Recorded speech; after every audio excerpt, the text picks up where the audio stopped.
todos y bienvenidos a su espacio Sigua Digital. Mi nombre es Eric Fortunato y conmigo están, Carlos Ramírez. Y Pamela Frías.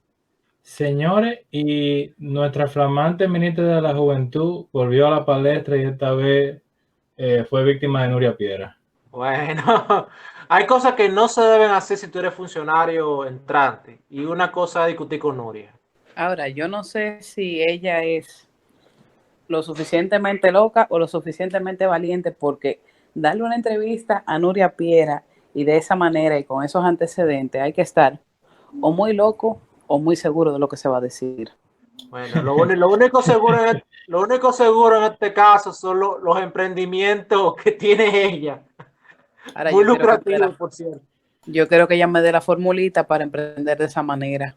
Sí, óyeme, Bill Gates va a venir para acá a hablar con ella, porque es increíble.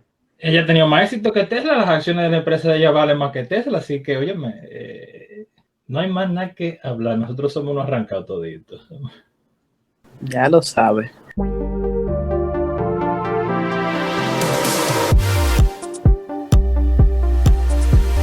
Saludos a todos y bienvenidos a República 21. En el episodio anterior hablábamos de las alianzas público-privadas, la nueva ley y lo que se ha hablado en los medios sobre el temor de privatización de la ONSA, el Metro y el INCAR. También hablamos sobre el escándalo de la filtración y vulneración de la FinCEN y las transacciones sospechosas de lavado de activos. Hoy queremos hablar del plan de regularización para los venezolanos del que habló el presidente Abinader. Pamela, cuéntanos un poquito de eso. Bueno, como sabrán, a principios de esta semana, el presidente Luis Abinader sostuvo una reunión en el Palacio con el artista venezolano nacionalizado dominicano, Ricardo Montaner, y manifestó que muy pronto va a hacer un anuncio que les va a traer mucha tranquilidad a los venezolanos que se encuentran en condición irregular en el país. Le llegó la hora a los venezolanos. Bueno, yo diría que le llegó la hora en términos de legalidad, porque la hora de los venezolanos llegará cuando evidentemente su país cambie de situación. Ahora, para la República Dominicana la hora de los venezolanos llegó hace ya mucho.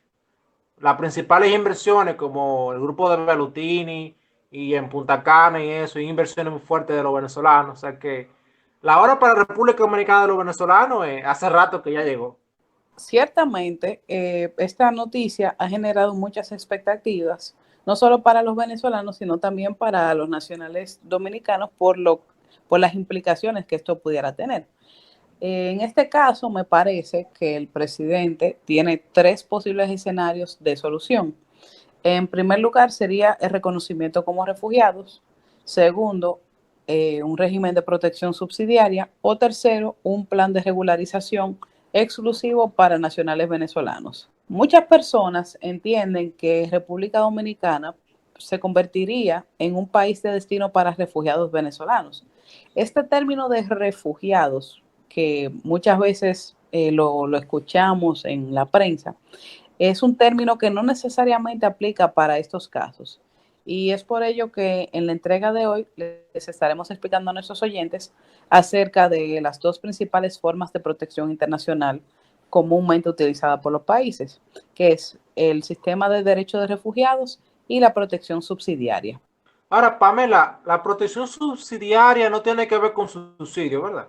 No necesariamente se refiere en este caso a subsidios de índole económico, sino más bien es una protección de tipo complementario. Eso lo veremos un poco más adelante cuando definamos cada uno. Lo cierto es que existe desde 1951 la Convención de Ginebra sobre el Estatuto de los Refugiados, de la cual unos 148 países son signatarios, incluida la República Dominicana.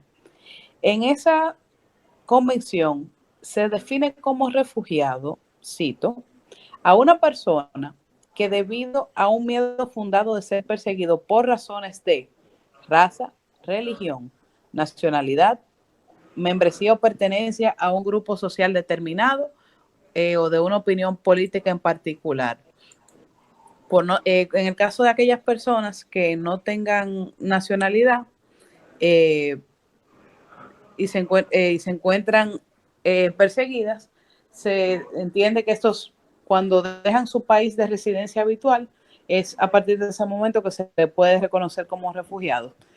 Una persona que, por ejemplo, perseguida por las causas anteriores y deja su país de origen, es considerado o pudiera considerarse como un refugiado debido al temor o al miedo de regresar a su país. Con esa definición, a mí realmente no me llega mucha gente a la mente que pudieran venir corriendo por una situación, más allá de que, por ejemplo, en el mismo caso de los venezolanos, que sabemos cómo está Venezuela y qué está pasando allá, y teniendo en cuenta también que nosotros tenemos lazos amistosos con países socialistas y regímenes que precisamente a la gente, o sea, si alguien fuese a ser un refugiado, por las razones antes expuestas de la definición, nosotros creo que tenemos ciertos lazos amistosos que fácilmente nos pueden decir esos países, mira, manín, necesitamos que tú nos ayudes ahí con esta gente que está yendo para allá. Es decir, que para correr para acá y quedar como refugiado, se les haría un poco difícil a la gente que realmente cabría como refugiado.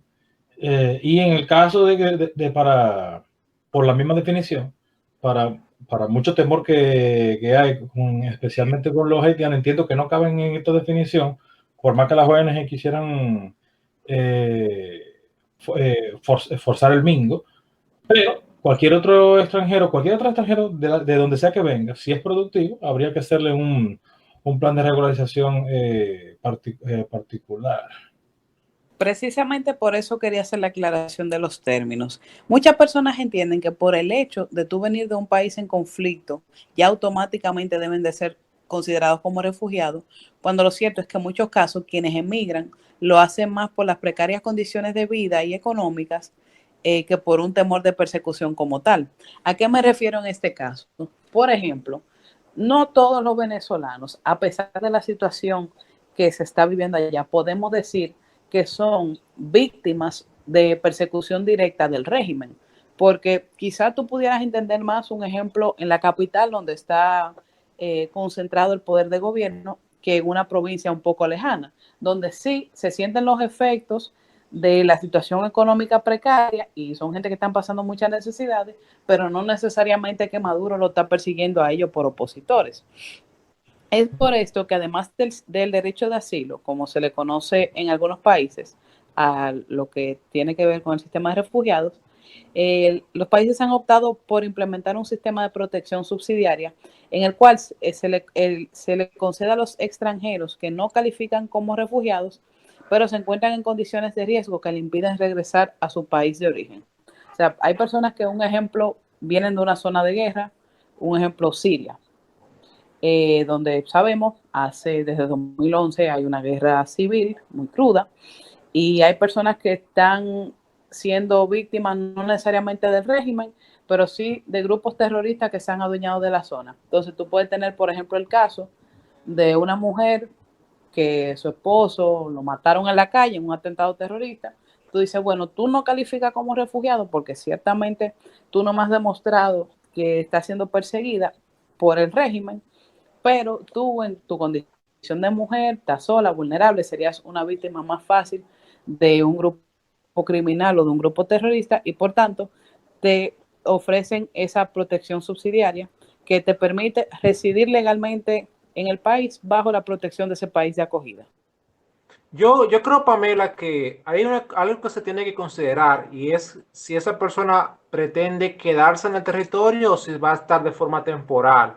Y eso en Estados Unidos tiene creo que un acuerdo, TPF, algo así que le llaman, que son un acuerdo donde permiten la estadía, pero de forma temporal, por una situación específica. O sea, por ejemplo, si hay una guerra civil, que yo te permito a ti tú entrar, pero tú vas a estar hasta que acabe la guerra civil, por ejemplo. O hay una situación particular y yo te permito estar 5 años. O sea, Sí, yo creo que cierto. eso lo considerarse más, porque yo entiendo que quien migró pretende quedarse y no volver, aunque cambien las condiciones de su país, no es un refugiado, es un inmigrante. Y ya eso se tendría que aplicar otras reglas. En el caso de Venezuela específico, tú puedes considerar que, bueno, mientras la situación de derechos políticos y derechos humanos en Venezuela no cambie o el gobierno pase a ser democrático, tú vas a tener esta calidad de refugiado. Pero una vez pase eso, tú tienes que ya entrar en un proceso de volver a tu país. Yo creo que esas son cosas que no se hablan y tienen que considerarse realmente. Sí, ciertamente la convención es muy clara en este sentido y establece que el estatuto de refugiado es una situación temporal y que los países de acogida deben de procurar lo que se le llama soluciones duraderas, sea que la persona de manera opcional, porque tampoco es algo obligatorio, pueda integrarse a la sociedad de ese país, o sea, que lo hagan residente permanente, eh, cuando las condiciones se lo permitan o haya la suficiente estabilidad, incentivar o motivar al retorno voluntario de esas personas. También está el reasentamiento, que es que esas personas en calidad de refugiados puedan migrar a otros países, etcétera. El sistema de protección subsidiaria en particular es más flexible en comparación al de refugiados en cuanto a la evaluación del caso, como dije anteriormente, porque para tú ser reconocido como refugiado, tú tienes que demostrar persecución en base a los criterios de la convención que mencionamos, que son raza, religión, pertenencia a grupo social, eh, opinión política. También es más flexible en cuanto a las obligaciones, debido a que, por ejemplo, los documentos de viaje y de identidad o el permiso de residencia para los refugiados generalmente tienen una validez de 1 a 2 años, conforme a lo que establece la convención. Mientras que los permisos de residencia para aquellos que se encuentran bajo un sistema de protección subsidiaria, en algunos casos lo otorgan los países, obviamente eso va a depender de cada país de acogida, hasta por 4 años. En ambos sistemas, los refugiados o personas que están acogidas a un sistema de protección subsidiaria, al igual que un extranjero residente de un país, tiene los mismos derechos a acceder al sistema de salud, a los sistemas de educación y a conseguir empleo. Pero esto no quiere decir necesariamente que los estados se lo vayan a subsidiar. Por ejemplo, Alemania, que es un destino atractivo para ciertos refugiados, como allá reciben subsidios económicos de vivienda, le dan una mensualidad, que si dependiendo la cantidad de hijos, tienen programas de integración muy fuertes, ellos cuentan con la capacidad para hacerlo. Nosotros en República Dominicana, lamentablemente, en nuestro sistema de refugio, o sea, una persona que es reconocida como refugiado, básicamente lo que te dan es un permiso para tú residir legalmente aquí y después tú te la bandeas como tú puedas. O sea, ese tema de empleo, de subsidio social, de un seguro médico, nada de eso. Pudiera aplicar quizá para el SENASA en calidad de, vamos a decir, residente temporal, pero no es como que el gobierno te va a dar un subsidio o una ayuda financiera como tal. Imagínate, el dominicano se la tiene que bandear, entonces Exacto. también. Exacto, si no hay seguridad para los nacionales, mucho menos van a garantizar eso para un extranjero, independientemente de la situación de vulnerabilidad en la cual se encuentre. Sin embargo, estos dos sistemas, el de protección subsidiaria y el de reconocimiento de refugiados, suponen restricciones a la movilidad de sus beneficiarios, ya que una persona que se acoge a la protección de un Estado, sea como refugiado o en protección subsidiaria, no puede regresar a su país de origen, bajo pena de que se le sea cesada dicha condición. Pues se entiende que el retorno hacia el país de origen o de residencia habitual implica que desaparecieron las causas que dieron lugar a su salida. O sea, si yo te estoy diciendo a ti, yo salgo de Venezuela porque a mí Maduro me está persiguiendo, no tiene ninguna lógica que yo regrese a Venezuela, así sea de que a visitar a mi familia. Te van a decir, ven acá, pero yo te estoy protegiendo porque tú saliste huyendo allá que te iban a matar y tú vas para la boca del lobo. Entonces, eso quizás sea una medida que no caiga muy bien y que ciertamente en algunos casos en los cuales las personas que han optado por utilizar la figura del refugio sobre todo para obtener una regularización migratoria en diversos países, a la hora de querer retornar a su país de origen, porque en verdad ese riesgo no era tal, sino que utilizaron eso y alegaron una persecución, tienen problemas porque entonces dicen, ven acá, pero tú no puedes regresar allá porque tú saliste de allá y yo te reconocí como refugiado. Si tú te vas, ya olvídate de volver para acá porque tú no vas a tener la condición de refugiado. Entonces, en vista de lo anterior, yo estimo que la salida más salomónica y más conveniente para ambas partes sería un plan nacional de regularización exclusivo para venezolanos que se encuentren residiendo en la República Dominicana desde un periodo determinado. Ahora bien, esperemos que esta iniciativa no sea aprovechada para abogar por la inclusión de otros extranjeros en dicho plan que no se acogieron al plan inicial del 2013 o que hayan ingresado al país con posterioridad. Chicos, en su opinión, ¿cuál sería la mejor solución para la crisis migratoria de los venezolanos en el país? Yo estimo que por la tres que tú enumeras, tanto la condición de refugiado como el plan de regularización exclusivo las veo válidas, pero a pesar de que las dos veo válidas, yo concuerdo contigo de que el plan de regularización específico para venezolanos sería lo mejor, haciéndose obviamente a la medida del contexto en el que estamos, partiendo de una fecha, como tú decías, y que ese plan pueda contemplar lo que mencionaba Carlos anteriormente, que okay, yo cuadré contigo, a ustedes los regularizo aquí, pero cuando ya pasen las condiciones, y también ese plan pudiera tener, dependiendo el caso de cada uno de los venezolanos, también ver eso, o sea, a quién yo voy entonces a ver como un inmigrante o a quién yo voy a ver como alguien que yo regularicé temporalmente para que luego vuelva a Venezuela cuando ya maduro ni el chavismo esté allá. Yo entiendo que se debe proceder de una forma pragmática. Y es lo siguiente, todos los venezolanos que están acá, a diferencia de otro grupo de inmigrantes, tienen un pasaporte. Vinieron por avión, tienen pasaporte. Yo creo que desde el Poder Ejecutivo ya habría que ver legalmente qué implicaciones tendría eso, si habría que pasar una ley por el Congreso o no. El Poder Ejecutivo reconocer el pasaporte venezolano como un documento temporal de identificación y a la vez permitir que no haya, bueno, prohibir que haya una deportación de venezolanos. Yo creo que eso, que se pueda prorrogar cada 5 años, o sea, que cada 5 años se valide si la situación de Venezuela cambió o no, sería una solución salomónica y práctica, porque ya la mayoría de las instituciones, empresas, tienen registrado el documento del pasaporte de los venezolanos. Y creo que de crear otro documento, un carnet específicamente para los venezolanos, sería hacer ya todo un entramado más burocrático y cuando ya existe ya una buena parte del proceso que está en base al pasaporte.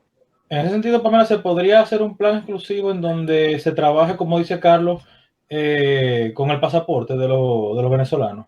Sí, ciertamente eso es una ventaja, como bien mencionaba Carlos, a diferencia de lo que ocurrió en el plan anterior, que tú sabes que la mayoría de los que se acogieron eran nacionales haitianos que cuando cruzaban por la frontera terrestre no necesariamente portaban documentos en sí. La mayoría, si no la totalidad de los venezolanos que han ingresado a República Dominicana ha sido por vía aérea, por lo cual requieren un documento de viaje. En este caso, un pasaporte, o sea que su proceso de regularización sería aún mucho más sencillo porque ya existiría un documento y sería ya cuestión de emitirle un carnet en calidad de residente temporal, lo cual le habilitaría para trabajar y para obtener acceso a un ejemplo, un seguro médico, a poder inscribir a sus hijos en las escuelas y cualquier otro asunto de la vida cotidiana para lo cual requieran un documento de identidad.